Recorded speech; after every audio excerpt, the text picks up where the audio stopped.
He came home past midnight and confessed.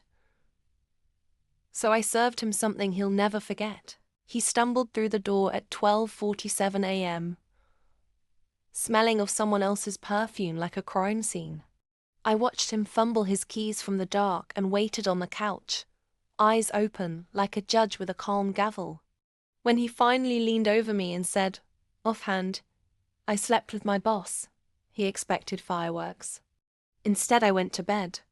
No begging, no shouting, no collapse. Just a cold quiet that made him uncomfortable in a way anger never could. Morning came. He padded into the kitchen expecting eggs and flattery. The same servile routine that had lubricated his ego for years. I plated his favorite: pancakes, butter, syrup, and set a steaming mug of coffee beside a single envelope. "Put this in the bin when you're done," I said, and slid into the booth opposite him. He tore the envelope open. Inside, a notarized separation agreement, a copy of the joint account logs already frozen, access codes changed, and a thin stack of printed messages, his text to his boss, her replies, timestamps, and their hotel bookings. The last page was stamped "forwarded to HR" with a header that made his throat go paper white. He sputtered. "You can't."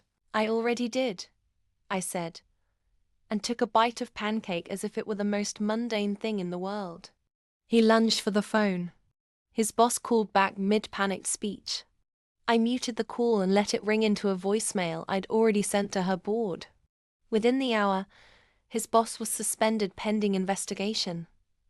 His email access was revoked. Our bank flagged the accounts.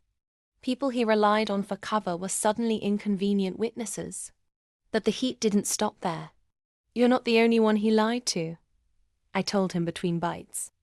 "You forgot one detail." I placed a photo on the table, not of him at a hotel, but of him kissing his boss outside the company gala. On the back, in neat black type, a single line: "Sent to 30 of your colleagues, your mother, and your mother-in-law." His face went from red to a pale, small thing that regret can't reach. The twist, the thing he'd never see coming, was printed on the napkin beneath my fork.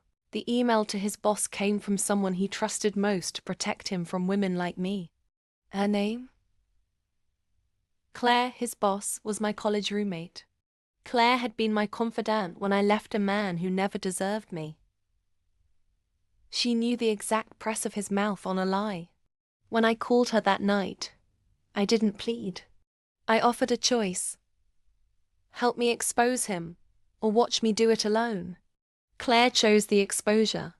So while he expected grief, I delivered consequence. Clean, managerial, irrevocable. No blood, no breaking. Just the careful, surgical removal of his comforts. Want more cold, clever takedowns and stories of ladies who serve justice piping hot? Subscribe now, and hit the bell to never miss the next course.